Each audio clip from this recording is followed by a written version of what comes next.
صلی اللہ علیہ وسلم نے فرمایا امسک علیک لسانک، اپنی زبان کو لگام دو۔ اور آج ہم دیکھتے ہیں ہمارے گھروں میں، ہمارے خاندانوں میں، بھائیوں میں، ماں باپ میں یا میاں بیوی میں جتنے لڑائی اور جھگڑے ہیں، جتنا فتنہ اور فساد ہے زبانوں کی وجہ سے۔ آپ نے کبھی دیکھا ایک دوسرے کو مارتے ہوئے بھائی دوسرے بھائی کو مار رہا ہے؟ آپ نے دیکھا ہے کہ ایک دوست دوسرے دوست کو مار رہا ہے؟ بلکہ یہ زبانیں چلتی ہیں، اور یاد رکھیے زبان کا وار تلوار سے بھی خطرناک ہے۔ زبان کا وار تلوار سے بھی خطرناک ہے۔ تلوار سے جسم کٹتا ہے، لیکن زبان کے چند بول سے انسان کا دل کٹ جاتا ہے۔ اس لیے زبان کی حفاظت کرنا سیکھیے۔ جب ہم زبان کو اپنے کنٹرول میں رکھیں گے، اپنے قابو میں رکھیں گے، تو سارے معاملات درست ہوں گے۔ السلام علیکم ورحمۃ اللہ وبرکاتہ۔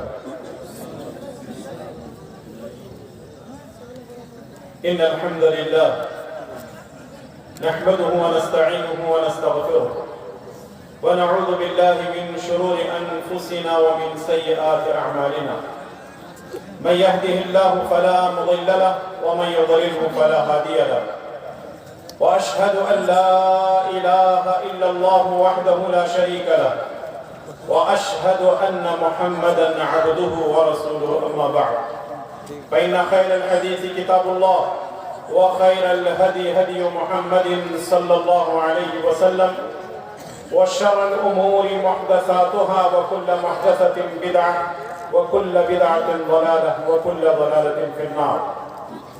فأعوذ بالله السميع العليم من الشيطان الرجيم من همزه ونفخه ونفثه، يا أيها الذين آمنوا اتقوا الله حق تقاته ولا تموتن إلا وأنتم مسلمون، يا أيها الناس اتقوا ربكم الذي خلقكم من نفس واحدة وخلق منها زوجها وبث منهما رجالا كثيرا ونساء، واتقوا الله الذي تساءلون به والأرحام إن الله كان عليكم رقيبا، يا أيها الذين آمنوا اتقوا الله وقولوا قولا سديدا يصلح لكم أعمالكم ويغفر لكم ذنوبكم، ومن يطع الله ورسوله فقد فاز فوزا عظيما۔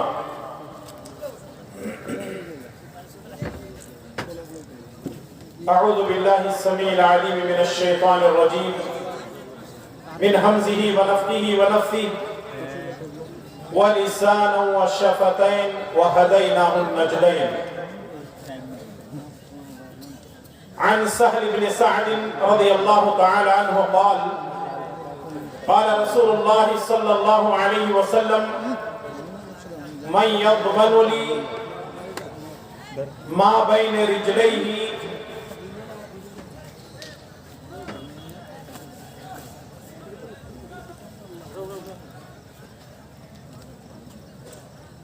رب اشرح لي صدري ويسر لي امري واحلل عقدة من لساني يفقهوا قولي، سبحانك لا علم لنا الا ما علمتنا انك انت العليم الحكيم، اللهم انفعنا بما علمتنا وعلمنا ما ينفعنا وزدنا علما، اللهم لا سهل الا ما جعلته سهلا وأنت تجعل الحزن إذا شئت سهلا، آمین یا رب العالمین۔ ہر قسم کی تعریف و توصیف، بڑائی اور بزرگی اسی اللہ رب ذوالجلال والاکرام کے لیے لائق و زیبا ہے، جو ساری کائنات کا اکیلا خالق، مالک اور مدبر ہے۔ درود و سلام ہو تمام انبیاء علیہم السلام پر، خصوصاً میرے اور آپ کے پیارے نبی امام الانبیاء والمرسلین، امام اعظم، قائد اعظم، مرشد اعظم جناب محمد رسول اللہ صلی اللہ تعالی علیہ وسلم پر۔ اللہم صلی وسلم وبارک وسلم علی نبینا محمد وعلی آلہ وصحبہ اجمعین۔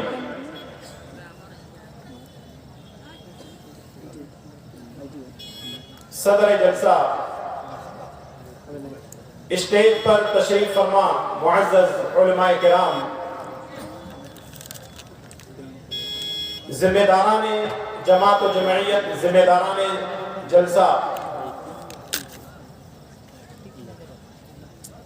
بزرگوں، نوجوان ساتھیوں، پردہ نشین خواتین اسلام، مائیں اور بہنیں،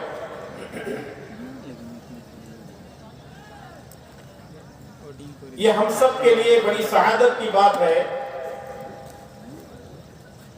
کہ گزشتہ کئی سالوں کے بعد یہ پروگرام الحمدللہ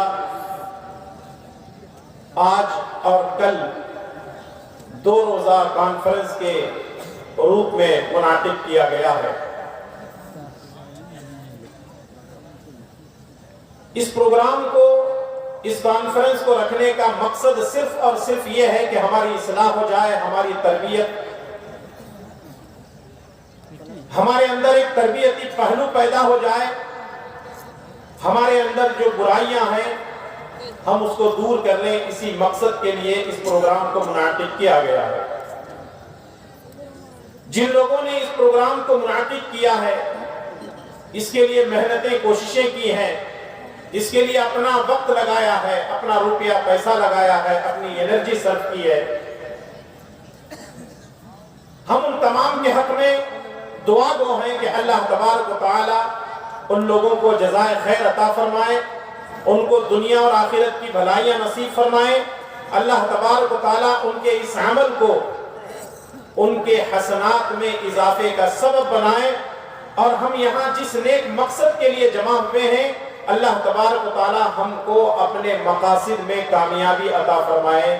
اللہم آمین یا رب العالمین۔ محترم حاضرین و حاضرات، اللہ تبارک و تعالی نے ہمارے جسم میں بے شمار نعمتیں رکھی ہیں۔ اگر ہم کائنات پر غور کرتے ہیں تو بہت ساری نعمتیں ہیں، جیسے سورج، چاند، ستارے ہیں، زمین، پہاڑ، سمندر ہیں، درخت ہیں، چرند پرند ہیں، نباتات ہیں، جمادات ہیں، بے شمار مخلوقات ہیں، اور اللہ تبارک و تعالی نے کسی چیز کو عبث اور بیکار پیدا نہیں کیا ہے۔ ایک تو دنیا میں پھیلی ہوئی بے شمار نعمتیں، تو دوسری طرف اللہ تبارک و تعالی نے ہمارے جسم میں بے شمار نعمتیں رکھی ہیں۔ جیسے آنکھ اللہ تعالی کی بہت بڑی نعمت ہے، اور آنکھ کتنی بڑی نعمت ہے اس سے پوچھو جو آنکھوں سے اندھا ہے۔ زبان بہت بڑی نعمت ہے، اس سے پوچھو، اس کے منہ میں زبان تو ہے لیکن وہ گونگا ہے، بول نہیں سکتا ہے۔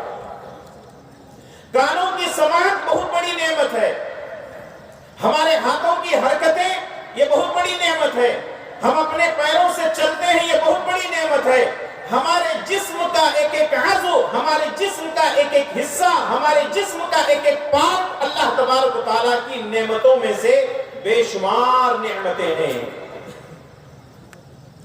وَإِن تَعُدُّوا نِعْمَةَ اللَّهِ لَا تُحْصُوهَا، اگر تم اللہ تعالیٰ کی نعمتوں کو گننے شمار کرنے کے لیے بیٹھ جاؤ تو تم اس کو گن نہیں سکتے، شمار نہیں کر سکتے۔ فَبِأَيِّ آلَاءِ رَبِّكُمَا تُكَذِّبَانِ، بس تم اللہ تعالیٰ کی کن کن نعمتوں کو جھٹلاتے ہو۔ دنیا کے اندر جتنی ساری نعمتیں ہیں ان کا احاطہ کرنا ہمارے لیے مشکل ضرور ہے، لیکن ناممکن نہیں ہے۔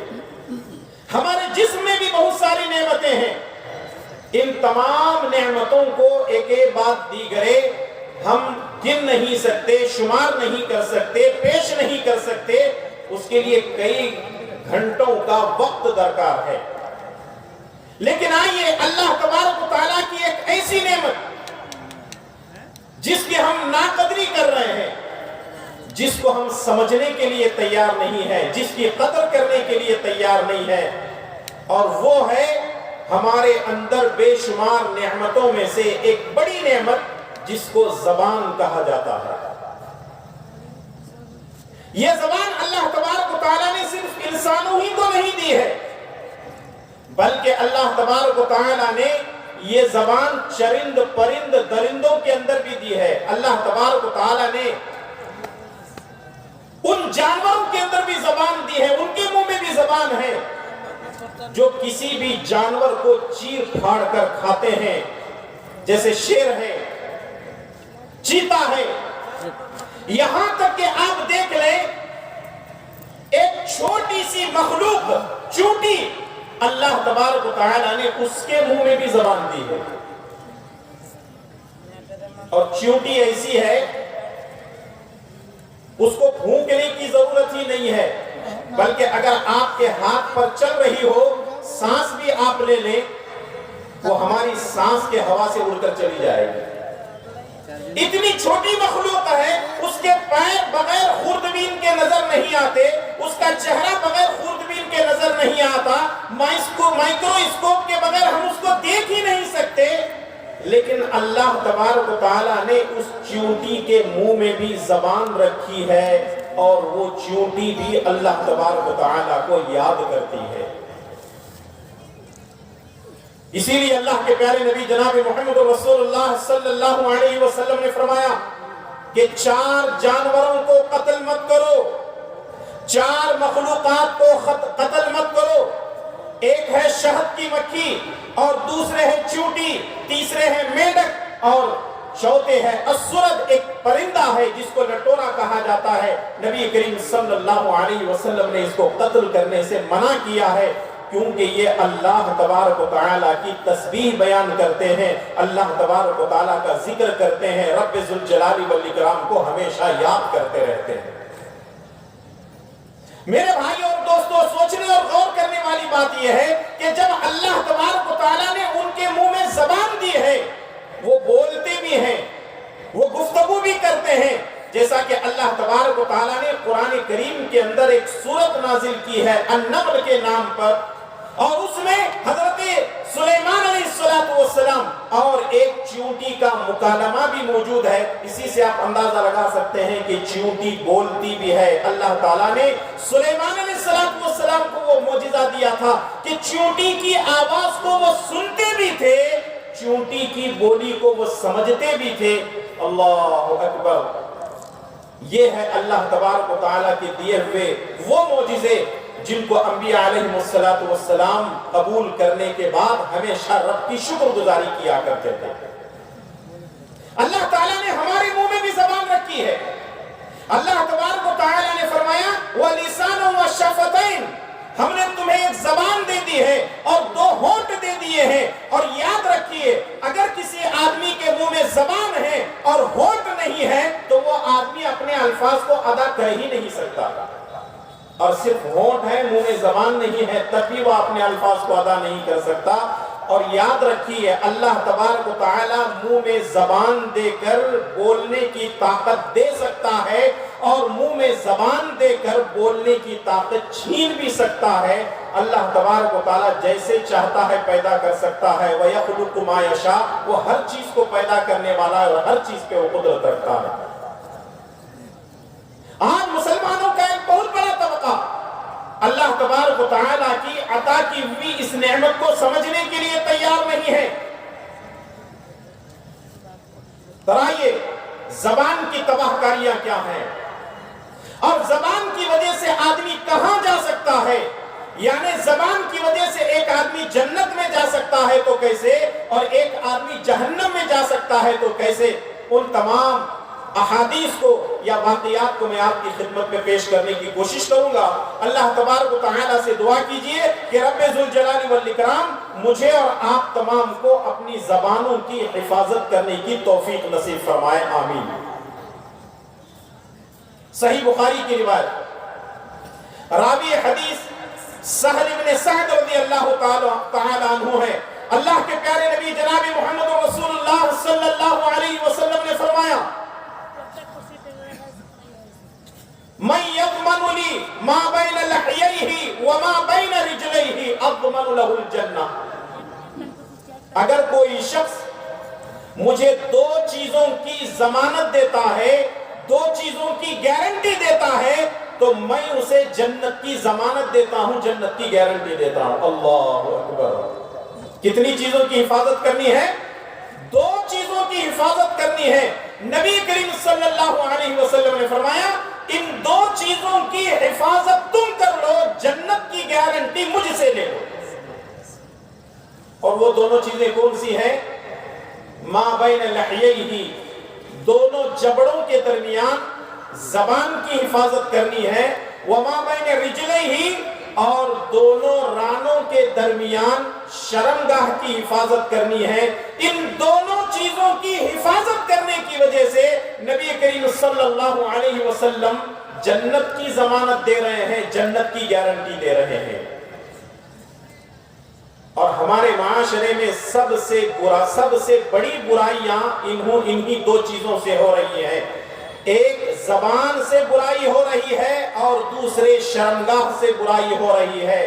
زبان کے فتنے میں مبتلا ہو چکے ہیں، کبھی غیبتیں ہو رہی ہیں، کبھی چغل خوریاں ہو رہی ہیں،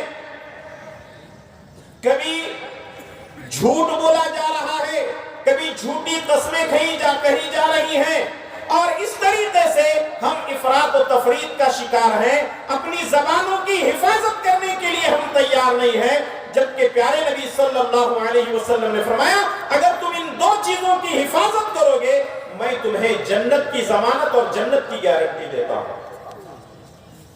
تو اس لیے میرے بھائی اور دوستوں، مائیں اور بہنیں، یہ ارادے کر کے اٹھیں کہ انشاءاللہ تعالی ہم اپنی زبانوں کی بھی حفاظت کریں گے اور ہم اپنی شرمگاہوں کی بھی حفاظت کریں گے انشاءاللہ تعالی۔ سنن ترمذی اور سنن ابو داؤد کی ایک دوسری روایت، عقبہ بن عامر رضی اللہ تعالیٰ عنہ فرماتے ہیں کہ رسول اللہ صلی اللہ علیہ وسلم سے پوچھا گیا من نجات یا رسول اللہ، اے اللہ کے نبی کامیابی کس میں ہے، کون کامیاب ہے؟ اگر یہ سوال آج کے دور میں ہم سے کیا جاتا اور ہم سے اگر کیا جائے کہ کامیاب کون ہے تو ہم کیا کہتے؟ جس کے پاس دولت ہے وہ کامیاب ہے، جس کے پاس سیاست ہے وہ کامیاب ہے، جس کے پاس نوکری ہے وہ کامیاب ہے، جو کسی کمپنی کا مالک ہے وہ کامیاب ہے، جس کے پاس طاقت ہے وہ کامیاب ہے، جس کے پاس بینک بیلنس ہے وہ کامیاب ہے۔ ہم تو ایک لمبی فہرست لے کر کے چلتے ہیں۔ یہ سوال نبی سے کیا گیا، پیارے نبی صلی اللہ علیہ وسلم سے پوچھا گیا اے اللہ کے نبی کامیابی کس میں ہے؟ تو اللہ کے پیارے نبی جناب محمد رسول اللہ صلی اللہ علیہ وسلم نے سوال کرنے والے سے کہا کہ یہ تین چیزیں اپنا لو، کامیابی تمہارے قدم چومے گی۔ یہ تین کام کر لو، ان تین کاموں کو اپناؤ تو کامیاب ہو جاؤ گے۔ پہلی چیز امسک علیک لسانک، اپنی زبان کو اپنے قابو میں رکھو، اپنی زبان کو اپنے کنٹرول میں رکھو، اپنی زبان کو لگام دو۔ یعنی اگر کوئی آدمی یہ چاہتا ہے کہ میں زندگی میں کامیاب رہوں تو اس کے پہلی چیز کیا ہے؟ پہلا زینہ، پہلی سیڑھی یہ ہے کہ اپنی زبان کو اپنے کنٹرول میں رکھے۔ کبھی کبھی ہماری زبان بے قابو ہو جاتی ہے، کبھی ان کنٹرول ہو جاتی ہے ہماری زبان۔ اچھا، یہ زبان طاقت والے پر نہیں بولتی، یہ زبان سیاستدان پر نہیں بولتی، یہ زبان پیسے والے پر نہیں بولتی، یہ زبان کمزور پر بولتی ہے، یہ زبان ایسے آدمی پر بولتی ہے جو اس کے ماتحت ہے لیکن جو اس کے اوپر ہیں ان پر زبان نہیں چلتی ہے۔ یہ زبان بھی بڑی عجیب ہے، کیونکہ معلوم ہے اگر سیاستدان کے سامنے بولیں گے تو وہ ہماری درگت کیا بنائے گا، اگر طاقت والے کے سامنے ہم زبان کھولیں گے، بے قابو ہو جائیں گے تو طاقت والا ہمیں کیسے پچھاڑے گا؟ زبان بڑی سمجھدار ہے، اپنے سے اوپر والے پر نہیں بولتی، اپنے سے نیچے والے پر ضرور بولتی ہے۔ رسول اللہ صلی اللہ علیہ وسلم نے فرمایا امسک علیک لسانک، اپنی زبان کو لگام دو۔ اور آج ہم دیکھتے ہیں ہمارے گھروں میں، ہمارے خاندانوں میں، بھائیوں میں، ماں باپ میں یا میاں بیوی میں جتنے لڑائی اور جھگڑے ہیں، جتنا فتنہ اور فساد ہے زبانوں کی وجہ سے۔ آپ نے کبھی دیکھا ایک دوسرے کو مارتے ہوئے بھائی دوسرے بھائی کو مار رہا ہے؟ آپ نے دیکھا ہے کہ ایک دوست دوسرے دوست کو مار رہا ہے، بلکہ یہ زبانیں چلتی ہیں. اور یاد رکھیے زبان کا وار تلوار سے بھی خطرناک ہے. زبان کا وار تلوار سے بھی خطرناک ہے. تلوار سے جسم کٹتا ہے لیکن زبان کے چند بول سے انسان کا دل کٹ جاتا ہے. اس لیے زبان کی حفاظت کرنا سیکھیے. جب ہم زبان کو اپنے کنٹرول میں رکھیں گے، اپنے قابو میں رکھیں گے، تو سارے معاملات درست ہوں گے. عام طور پہ ہمارے ایک جھگڑا بہت مشہور ہے، میاں بیوی کا جھگڑا. کبھی شوہر زیادہ بولتا ہے تو عورت کو خاموش رہنے کی ضرورت ہوتی ہے، لیکن عورت خاموش نہیں رہتی. اور کبھی بیوی زیادہ بولنے لگتی ہے تو شوہر کو چاہیے کہ خاموش رہے، لیکن وہاں شوہر خاموش نہیں رہتا. تو میں کی نوبت آتی ہے. نتیجہ یہ نکلتا ہے کہ مار پیٹ ہوتی ہے. شوہر مارتا ہے، بیوی گالیاں دیتی ہے. شوہر مارتا ہے، بیوی برا بلا کہتی ہے. نتیجہ طلاق اور خلا کی آتی ہے. اس کا ذمہ دار کون ہے؟ جب ہم نے زبان کو اپنے کنٹرول میں نہیں رکھا تو ہمارے گھروں کے اندر فتنہ فساد پیدا ہوا، خاندان کے خاندان تباہ و برباد ہو گئے. علماء پریشان ہیں، ذمہ داران پریشان ہیں، قوم و ملت کے سرکردہ افراد پریشان ہیں. آخر کیا بات ہے ہم اپنی زبانوں کی حفاظت کیوں نہیں کر رہے؟ یاد رکھیے اپنی زبانوں کو اپنے کنٹرول میں رکھیے، زبان کو قابو میں رکھیے. میں ایک سچا اور حقیقی واقعہ آپ کے سامنے پیش کر رہا ہوں، کوئی بناوٹی واقعہ نہیں ہے. یہ واقعہ خود میرے اپنے دوست کے ساتھ پیش آیا. میرے ایک دوست ایک مسجد میں امامت کرتے تھے. خاتون آئی اور کہنے لگی مولانا صاحب میں بہت پریشان ہوں. کہا بہن آپ کی پریشانی کیا ہے؟ مولانا صاحب پریشانی یہ ہے کہ میرا شوہر شراب پیتا ہے اور گھر میں داخل ہونے کے بعد اس کی میری انبن ہوتی ہے اور وہ جو مجھے مارنا شروع کر دیتا ہے. دیکھیے ابھی تھوڑی دیر پہلے آپ مجھ سے پہلے فاضل مقرر سے سن رہے تھے کہ نشہ آور چیزیں شراب کے تعلق سے اس کی حرمت کے بارے میں، اور یہ جتنے گھر اجڑ رہے ہیں نشے کے ان چیزوں کی وجہ سے ہمارے گھروں کے اندر فتنہ اور فساد پیدا ہو چکا ہے. وہ خاتون آئے اور کہنے لگی مولانا صاحب میرے گھر میں میرے شوہر شراب پی کر آتے ہیں، نشے کی حالت میں مجھے خوب مارتے ہیں. میرے شوہر کو نصیحت کیجئے، میرے شوہر کو کچھ پلانے کے لیے دے دیجئے. مولانا نے کہا ایسا کرتے ہیں بہن ایک بوتل پانی لے آؤ. وہ خاتون ایک بوتل پانی لے آتی ہے.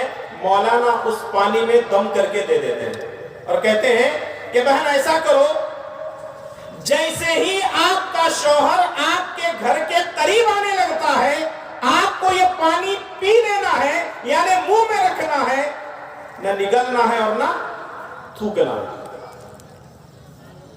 نہ نگلنا ہے اور نہ تھوکنا ہے. اس بہن نے کہا مولانا صاحب ٹھیک ہے میں اس فارمولے پر آپ کے عمل کروں گی. اب دوسرے دن شوہر گھر پہ آیا. آنے سے پہلے خاتون نے دیکھ لیا کہ وہ اس کا شوہر آ رہا ہے شراب کی نشے میں لت ہو کر کے، ڈولتے ہوئے ٹیڑے میڑے پیر پھینکتے ہوئے آ رہا ہے. جیسے ہی خاتون نے دیکھا میرا شوہر آ رہا ہے وہ فوراً وہ مولانا کا دم کیا ہوا پانی اپنے منہ میں رکھ لیتی ہے. اب مولانا نے کہا تھا کہ اس کو پینا بھی نہیں ہے، اس کو تھوکنا بھی نہیں ہے. اب وہ بیچاری پریشان ہو گئی، اس نے مارنا پیٹنا شروع کیا، گالی گلوچ کرنا شروع کر دیا. اب مولانا کی نصیحت پر اس عورت نے عمل کیا اور کہا کہ میں پیوں گی بھی نہیں، اس کو تھوکوں گی بھی نہیں. ایک دن گزر گیا، دوسرا دن، تیسرا دن، ہفتہ، 2 ہفتے، 3 ہفتے گزر گئے. وہ خاتون پانی پیتی رہی. اب ہوا ایسا کہ جیسے ہی وہ نشے کی حالت میں آتا بیوی کو مارنا شروع کر دیتا. وہ مارتا اور یہ اس کو برا بلا کہتی اور وہاں پہ ٹکر ایک دوسرے کی چلنا شروع ہو جاتی. مولانا صاحب نے فارمولہ استعمال کیا کہ یہ دم کا پانی ہے، اس کو نگلنا بھی نہیں ہے، اس کو تھوکنا بھی نہیں ہے. ہفتہ، 2 ہفتے، 3 ہفتے گزر گئے، لڑائی جھگڑے ختم ہو گئے. شوہر کہنے لگتا ہے مجھے لگتا ہے کہ تو ون وے ہو گئی ہے، صرف میں ہی بول رہا ہوں، میں ہی مار رہا ہوں. آخر تو بولتی کیوں نہیں ہے؟ آخر تو بولتی کیوں نہیں ہے؟ اب وہ خاموش ہنس کر کے رہ جاتی ہے. شوہر کہنے لگتا ہے کہ ایسا کرتے ہیں ہم مولانا کے پاس جاتے ہیں, مولانا کے پاس مجھے لے چلو, میں توبہ کرنا چاہتا ہوں. یہ حقیقی واقعہ میں پہلے ہی بتا چکا ہوں, کوئی بناوٹی واقعہ نہیں. میں مولانا کے پاس مجھے لے چلو, میں توبہ کرنا چاہتا ہوں. وہ خاتون مولانا کے پاس لے کر آئی. وہ کہنے لگا مولانا صاحب میں نے اپنی بیوی کو بہت مارا ہے نشے کی حالت میں, آج سے میں وعدہ کرتا ہوں کہ آج کے بعد کبھی شراب نہیں پیوں گا, نشہ نہیں کروں گا. اب مولانا صاحب خوش ہو جاتے ہیں کہ چلو الحمدللہ. یہ جو خاتون ہے دم کا پانی منہ میں رکھ لیتی تھی, اس کی بولتی بند ہو جاتی تھی, شوہر پیٹنا شروع کر دیتا تھا. جب ون وے ہو گیا, ایک طرف سے بات چیت ہونے لگی, دوسرے طرف سے کوئی بات چیت گالی گلوچ نہیں آ رہی ہے, تو اس نے اندازہ لگا لیا کہ کچھ نہ کچھ گڑبڑ ضرور ہے. اور دونوں میاں بھی وہاں سے نکلتے ہیں اور یہ شوہر وعدہ کر کے نکلتا ہے کہ میں آئندہ سے شراب نہیں پیوں گا. جب دونوں جانے لگے تو وہ خاتون واپس پلٹ کر کے مولانا کے پاس آتی ہے اور کہنے لگتی ہے مولانا شکر ہے اللہ کا کہ آپ نے پانی دیا دم کا اور میرے شوہر نے جو ہے توبہ کر لی ہے, لیکن ایک بات آپ کو بتانی تھی. مولانا نے کہا اب تو تمہارا مسئلہ ختم ہی ہو گیا, اب کیا بتانا چاہو گی؟ تو اس عورت نے کہا مولانا جس بوتل میں آپ نے پانی دیا تھا وہ بوتل میں پانی ختم ہو چکا ہے, میں کیا کروں؟ مولانا نے کہا ایسا کرو تمہارے کنویں میں ہی دم کر دیتا ہوں تاکہ تمہارا پورا کا پورا دم کا پانی بن جائے اور اس طریقے سے تمہاری زندگی کے اندر کوئی پریشانی نہ ہو. اس واقعے سے جو سیکھ ہمیں ملتی ہے وہ یہ ہے کہ شوہر شراب کی نشے میں مارتا تھا, لیکن عورت کیا کرتی تھی, اس کا جواب دیتی اور تو میں کی وجہ سے لڑائی جھگڑے اتنے ہوتے تھے کہ جس کی وجہ سے گھر جنت نہیں بلکہ جہنم بن چکا تھا. آج خواتین کو بھی ضرورت ہے کہ وہ اپنی زبانوں کو کنٹرول میں رکھیں, شوہروں کے لیے بھی ضرورت ہے کہ وہ اپنی زبانوں کو کنٹرول میں رکھیں. رسول اللہ صلی اللہ علیہ وسلم نے فرمایا امسک علیک لسانک, اگر کامیابی چاہتے ہو تو پہلی چیز یہ ہے کہ اپنی زبان کو کنٹرول میں رکھو. وَلْيَسَعْكَ بَيْتُكَ, کامیابی کا دوسرا راز یہ ہے کہ اپنے گھروں میں رہا کرو. باہر بازاروں میں وہاں یہاں گھومنے اور چوراہوں میں رہنے اور دوست احباب کے گھروں میں اور وہاں یہاں شراب کے اڈے اور جوئے کے اڈے اور برائیوں کی جگہ جانے سے بہتر ہے تمہارے اپنے گھر میں رہا کرو. اور تیسرے فرمایا وَبْكِ عَلَى خَطِيئَتِكَ, اپنے گناہوں پر رویا کرو, اپنے گناہوں پر آنسو بہایا کرو.